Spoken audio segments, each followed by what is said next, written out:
Hello everyone, welcome back to Structure Expert.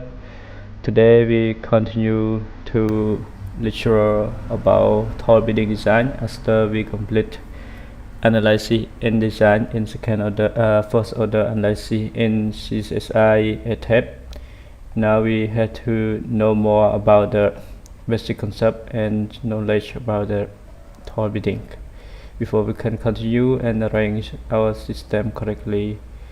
Now let's start.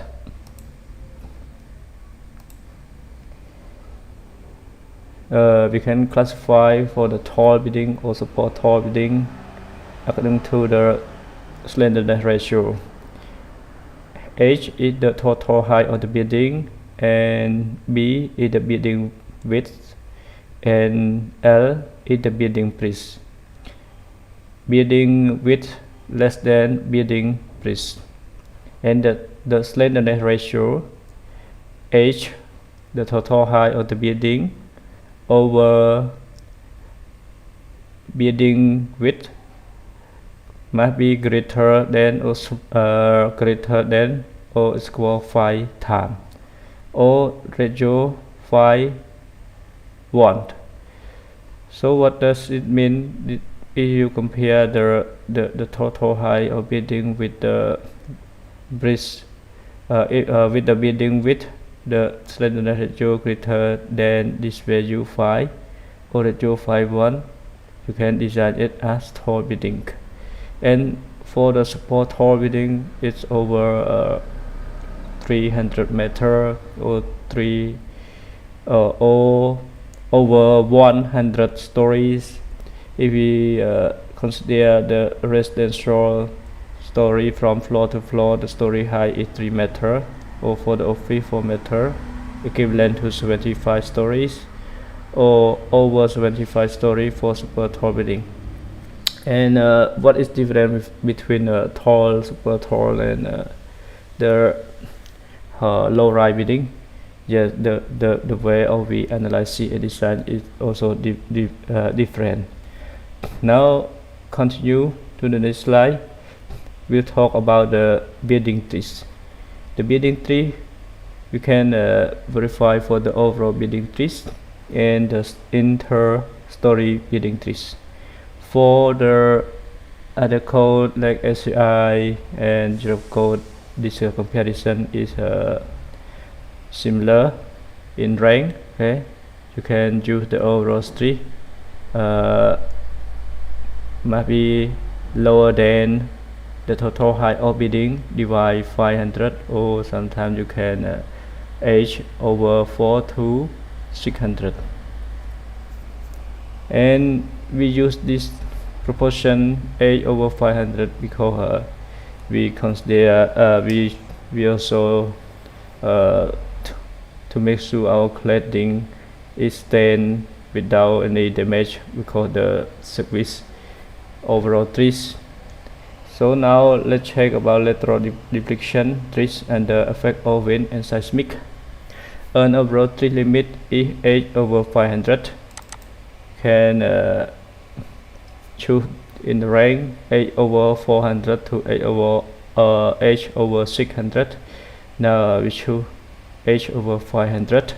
The inter-story trees we use the same. You can use in range 500 to 200. The H is the story height, and indicate the overall story tree. H is the total height of the building, and the delta is the lateral deflection. H over 400 is easier for cladding supplier to deal with. All buildings respond dynamically to change loads. The building has natural frequency. So we in tall building we also check for the natural frequencies. In my previous tutorial in the tab, you see the natural frequency is 0.3 Hertz. It's very low. So we will talk later about how to correct the issue. With the associated model shape, So building shape also impact. Edge will respond when excited by changing load. We also discuss about the changing loads. For static loads, such as those result from gravity, the natural frequency response has no effect. Okay, if your building you design only for the gravity load, for the natural frequency is not affect too much on the building. So we focus about the lateral displacement and wind load or earthquake load on the loading and displacement of the structure. For dynamic loading, such as those include from wind and seismic, the horizontal load, the wind load and seismic, the natural frequency of structure need to be considered. In your structure receives the dynamic loading. In the case wind load and seismic load, we include it in the dynamic loading. We will discuss about this type of load. The building dynamics, the natural frequency analysis should give particular attention to joint stiffness and connection types, expected amount of civic level cracking. This one we also have to check about the thickness of the structure for the vertical structure, column wall, and horizontal structure, beam slabs. Effect of data deformation, foundation stiffness. In actually, it depends on the layer of soil or rock. If your foundation stay on the rock and stay on the soil, the different stiffness, it has own different stiffness. Estimates or expected impulse load mass. Even the more detailed finite element analysis only be considered as approximation of the real situ building period or vibration. Although you use the best finite element software, but actually it can be considered as an approximation, not accurate. Period or vibration. For the range for concrete structure have inherently high variability in their overall stiffness. So it is also impact on the construction stage when you construction in the construction site. So the process also impact on the stiffness of the member. Concrete elastic modularity is change over time. In we can call it the material depend on time. The grip shrinkage in the concrete can change over time. Not like this one is the concrete elastic modulus. So this one is the static elastic modulus. And compressive strength depend on different codes: ACI, zero code, ACI, BS, Canada, and New Zealand code. And for this one concrete elastic modulus and it change over time, you can check in ETABS. Now let me open ETABS to check about this stress. Now let's open ETABS software.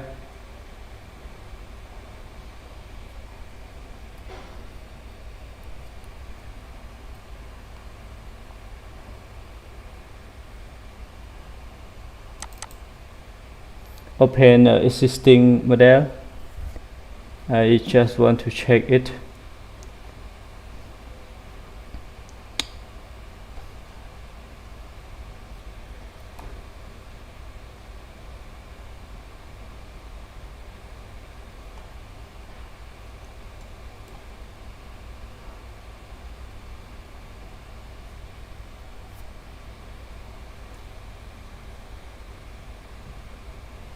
You can click on define section frame or check in the material, define material, click on one material and click on time time dependent property. You see here in the option you can check for the compression, strength, stiffness, grip, and shake. This the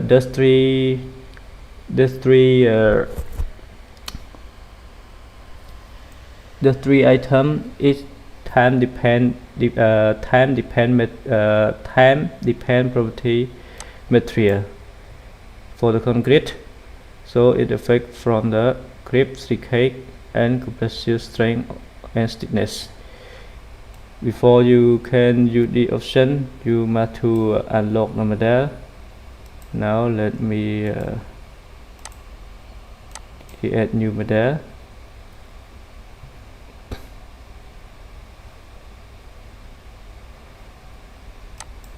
Okay.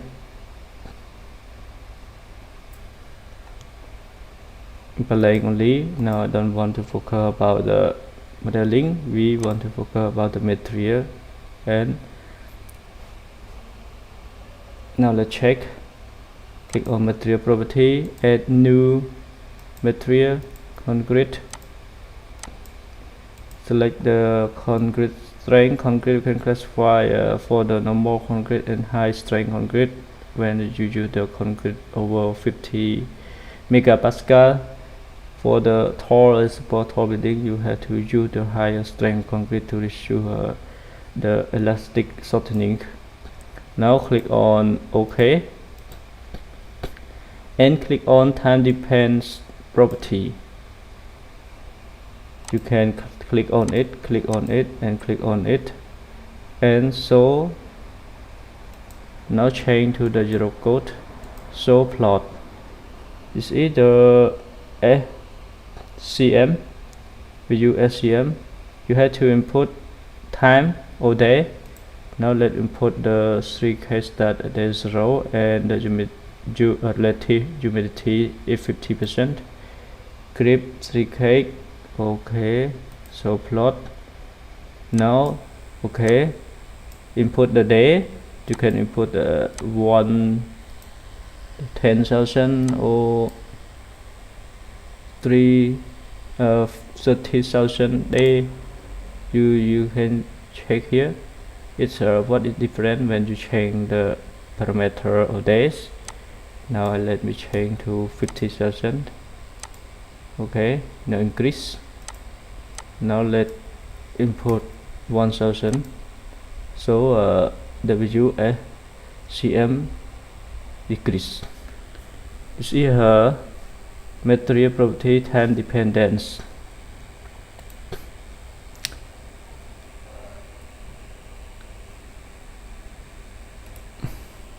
Now let's check about the static elastic modulus. It different from design code. For the A, HCI 95, and for the B 0.2, and for the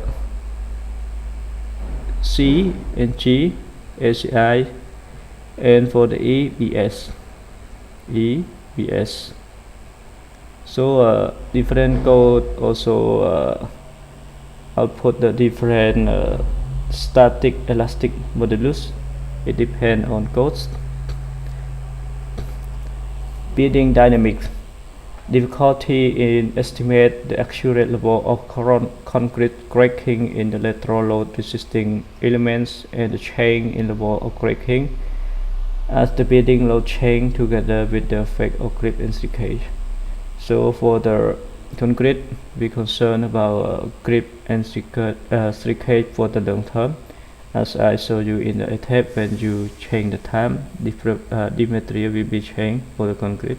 The parameter, grip and shrinkage, it depends on time.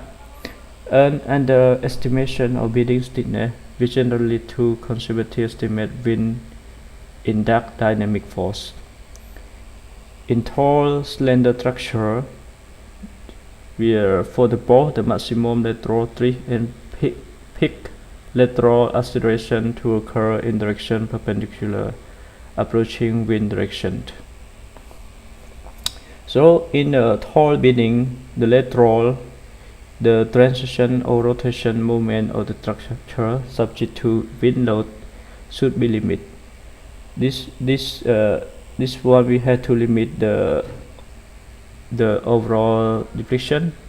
Okay, overall deflection, to limit the overall twist. When we refer to the term of twist, we use the table 1 minus the table 2. So if 1 is at the base is 0, so at the top is delta.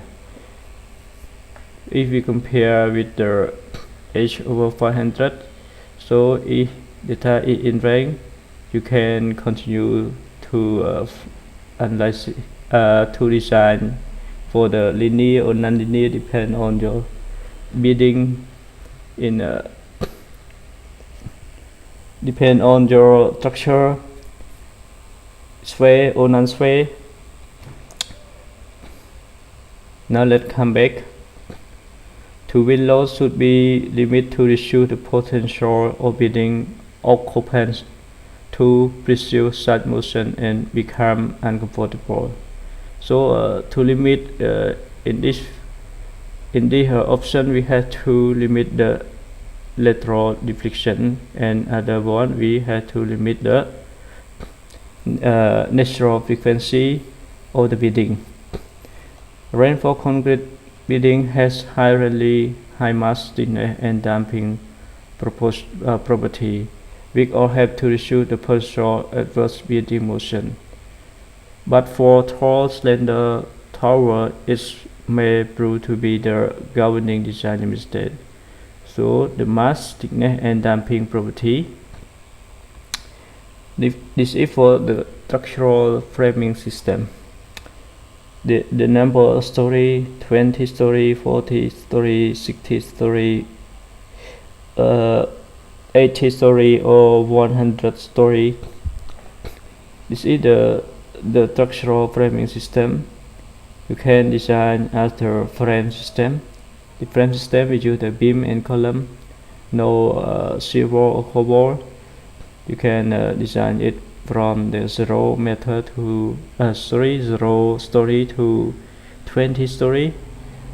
Below 20 story, you can use a frame system, use a bigger column and beam to resist directly the wind load or lateral load.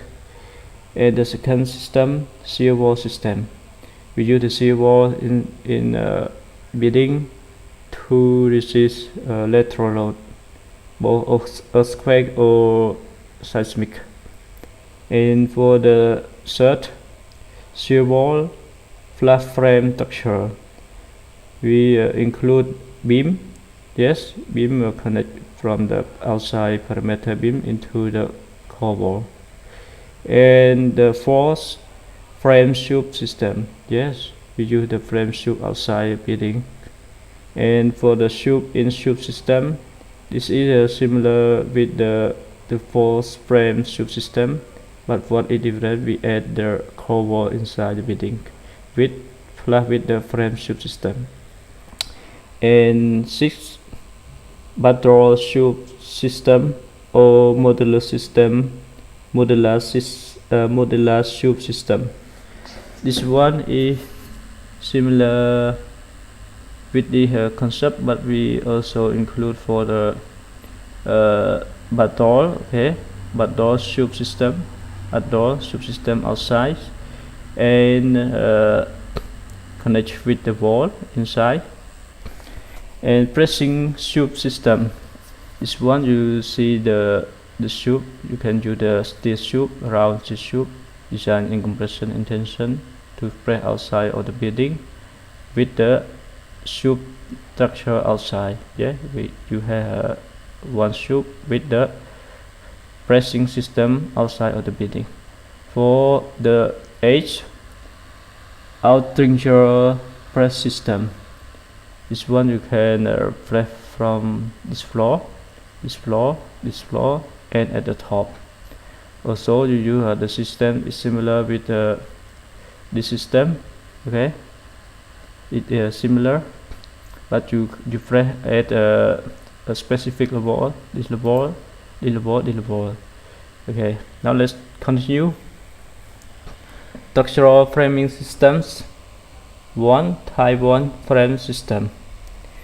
We use a column and beam as the frame system to resist lateral load. In this system, no core wall or no shear wall. And for the shear wall system, in the case you have two shear wall, this one shear wall and this one shear wall or core wall, you can call it core wall inside the building, and its closed wall, I call it core wall. We link it together by using the link beam, okay, to increase the stiffness. And the outside we can use the frame, okay, you can use the column, beam, or use the flat slab. But the inside building we use the core wall, connect each other by link beam. And why we use wall or core wall inside the building? If you observe about the lateral displacement, you can check when you use the frame system. When you increase the story, more story, then 20 story, 25, 30 story, so the lateral displacement is very large. In this case, we had to reduce the lateral displacement by 8 core wall or shear wall. This the flexural deflection profile few cantilever only for the core wall, and this one for the frame. The deformation of the frame is larger is compared with the core. You see here, core at the base, the lateral displacement is small in compared with the frame. So if you plus the core wall with the frame system to reduce the lateral deflection. Now for the type 3 shear wall and frame system, we use the similar concept with the frame plus the shear wall or core wall system. So this one, we have core wall inside the building, and we connect the beam from the column, connect with the core wall to resist all lateral or to transfer lateral force into the core wall. For tie frame tube system, outside the building, use the tube system. You can use the steel tube to design in compression or tension. And the 5 tube in tube system is outside of the building. We use the tube system, and inside we use the core wall and the link beam, connect the core wall together. And for the 6 is the backdoor tube system or modular tube system. Outside we use the tube system, and inside we also use the frame system. For the tight span pressing tube system, you see here, this the steel tube section to impress the whole building. You can design it in 2D compression or tension. This is the steel tube section. And for the tie edge outringer press system, this one at this floor is the bare wall. You use the wall system in full of this story, and at this story also use the wall. Now you can check for the layout. We use the bigger tube section inside the building and connect each other from the column into the core wall to transfer or load into the core wall. And we also use the bare wall at specific floor. This in the picture we use at the floor and at the floor to add more thickness on the building. Now we continue to talk about building dynamics, wind and seismic, and what is different when you you design for the lateral force. For the lateral force, we refer to seismic load or wind loads. If you check on this graph, you see here, this graph, the axis is the frequency, and this one is the period. Frequency from the 0.001 to tens, the frequency, and for the period it increase from this direction, 0, 1, 1, 10, 100 and 1000 second. The power spectral density, the spectral density, if you compare in the spectral density or the wind load and seismic or earthquake load, the earthquake spectrum has higher than the wind load, but it appears at very short term. Okay, short time. It can be maximum at 2 seconds or 3 seconds. So for the earthquake, it has a very short period. You can see in range here 0.1 second to 1 second. The earthquake has the peak, okay, the maximum around 2 seconds or 3 seconds. But for the wind load, it's not the same. The period can be longer than the earthquake. Wind and seismic loads are the primary load, lateral loads, which must be received by tall buildings. Wind forces are more frequency than seismic. So the building always receives the wind load, and for the seismic load, this load really happen in compare with the wind load, and all may governs the design of tall building in most. So the wind load control design for the tall building, but not at all. Geometric location and both visibility and ultimate limit states.